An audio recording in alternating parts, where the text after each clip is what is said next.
अभिभावकगण से मेरे तरफ से धन्यवाद। मैं सिद्धि पटेल और ये मेरे सहयोगी समाज में फैलती बुराइयों पर प्रकाश डालते हुए हम लोगों ने एक बाल विवाह का नाटक प्रस्तुत करने जा रहे हैं।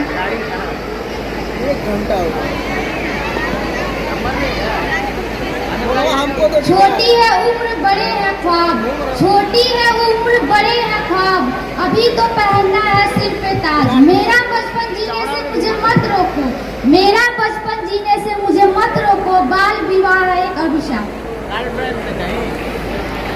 आप इतने परेशान क्यों दिखाई देते हैं?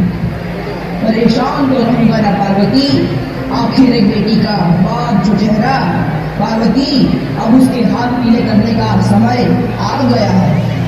पर हमारी आनंदी तो अभी सिर्फ 9 साल की है, अभी तो उसके पढ़ने लिखने और खेलने कूदने के दिन हैं।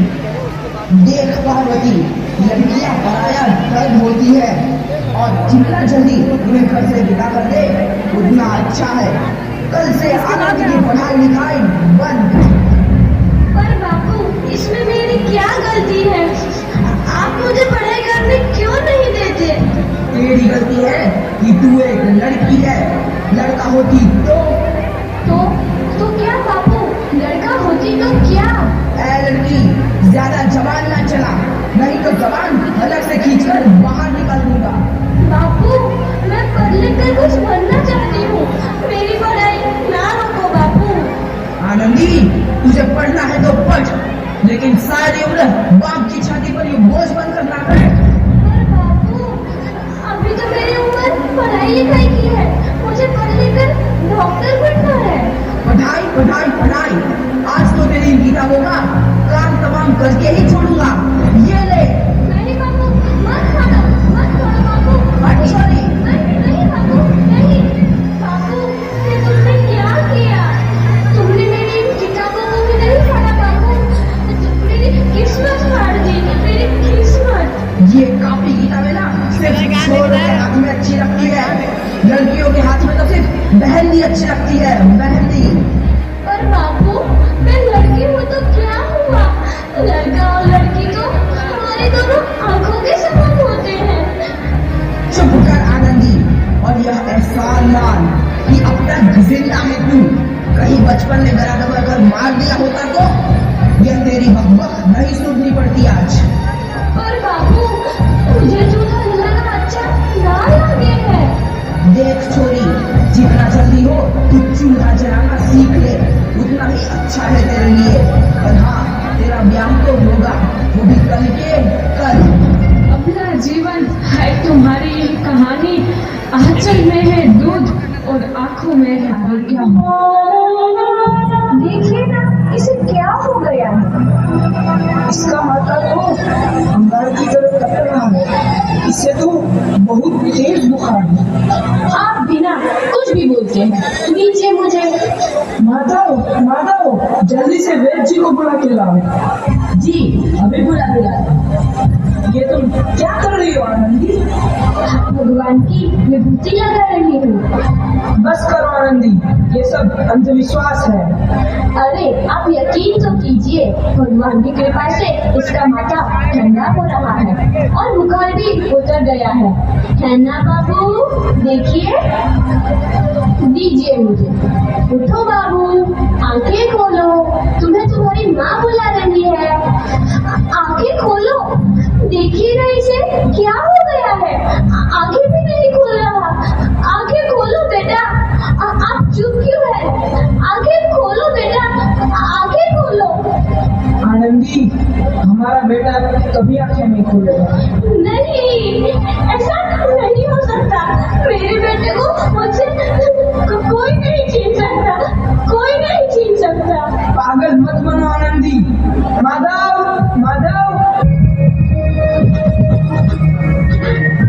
आनंदी, बंद करो ये पागलपन। भगवान ने मेरा बच्चा छीन लिया। भगवान ने नहीं, तुम्हारी अशिक्षा और अंधविश्वास में तुम्हारा बच्चा छीना है।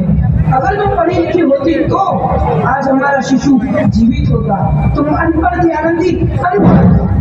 नहीं, अब मैं अनपढ़ नहीं रहूंगी मैं अनपढ़। मैं पढ़ूंगी ताकि कल किसी और आनंदी को इलाज के अभाव में अपना बच्चा ना खोना पड़े। शाबाश आनंदी, और यही तुम्हारे अपराध के लिए प्रायश्चित भी है।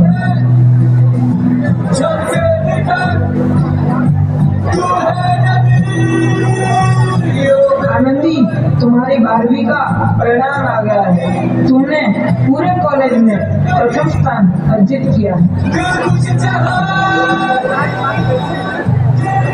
आनंदी, तुम्हारी मेहनत रंग लाई है। तुम्हें शिक्षा वृत्ति मिली है। ये लो तुम्हारे अमेरिका जाने की टिकट। मुझे शिक्षा वृत्ति मिल गई, मैं अमेरिका जा रही हूँ। पर ये सब मैं अकेले कैसे कर पाऊंगी? आनंदी, अपने आप को इतना कमजोर क्यों समझ रही हो? फिर इतना पढ़ने लिखने का क्या फायदा? तुम अभी गवार की गवार नहीं हूँ मैं अब गवार।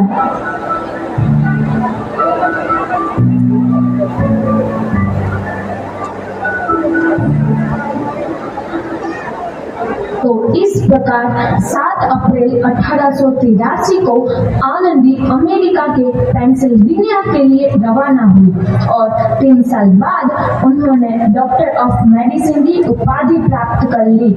इधर आनंदी के पिता की तबीयत बहुत खराब है। आगे क्या होता है देखते हैं। लगता है अब मेरे जाने का समय आ चुका है। अब मैं नहीं बचूंगा। ऐसा मत बोलो। शहर के सिटी हॉस्पिटल में अमेरिका से डिग्री लेकर कोई बड़ा डॉक्टर आया है। एक बार वहाँ चलकर दिखा लेते हैं। हाँ, सही बोला भैया। कम से कम दिल को तसल्ली तो मिल जाएगी। हाँ हाँ, चलो चलो जल्दी हॉस्पिटल चलते हैं।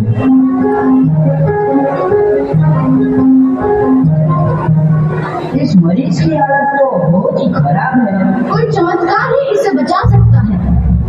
ऐसा मत बोलो भाई। डॉक्टर साहब कब तक आ जाएंगे? लो आ गई डॉक्टर मैडम।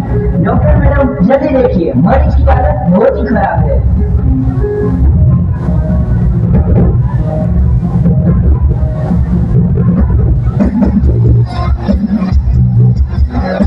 अब आप बिल्कुल ठीक हैं।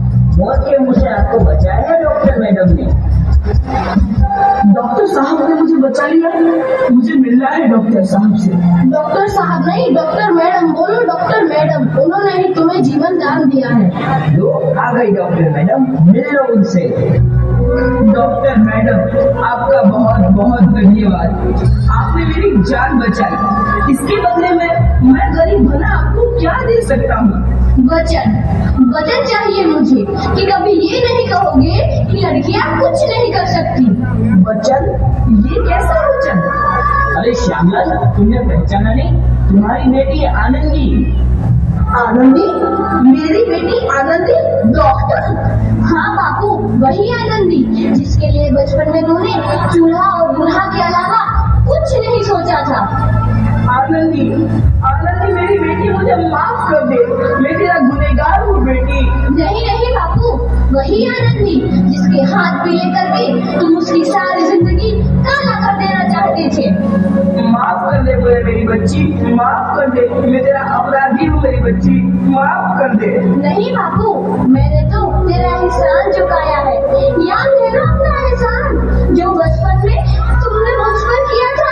ताने सुना सुनाकर जीते जी मार डाला था मुझको। अब बोल, और किस किस को मारेगा? आनंदी बेटी, मुझे माफ कर दे मेरी बच्ची। मैं तेरा गुनहगार हूँ। बापू, आपने ही तो बोला था किताबें सिर्फ बेटों के हाथ में अच्छी लगती है, बेटियों के हाथ में तो सिर्फ मेहंदी। बेटों और बेटियों में फर्क करना तो आंखों में फर्क करने समान है। एक का पढ़ना और दूसरे का ना पढ़ना सामाजिक अंधकार है बापू, सामाजिक अंधकार। उपकार मांगता हूँ मैं तुझ जैसी बेटी का, जिसने सारी उम्र मुझसे कुछ न मांगा तो सिर्फ बराबरी का दर्जा। वरना सच तो यह है कि मैं तेरी माफी के लायक भी ना हूँ। मेरी बराबरी कर सके उसके मैं लायक भी ना हूँ मेरी बेटी, लायक भी ना हूँ।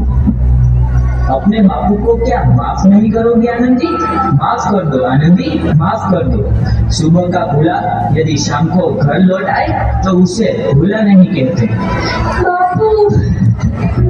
तो इस प्रकार आनंदीबाई जोशी ने अपनी मेहनत और अटूट इरादे से न केवल भारत की पहली महिला डॉक्टर बनी, बल्कि आगे चल के उन लड़कियों के लिए सुनहरा रास्ता दिखा गई जो जीवन में कुछ करना चाहती थी।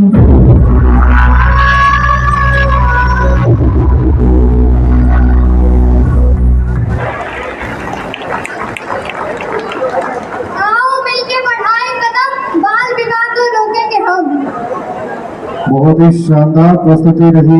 आइए हम सब मिलकर एक संकल्प लेते हैं कि 18 वर्ष की कम उम्र की लड़की और 21 वर्ष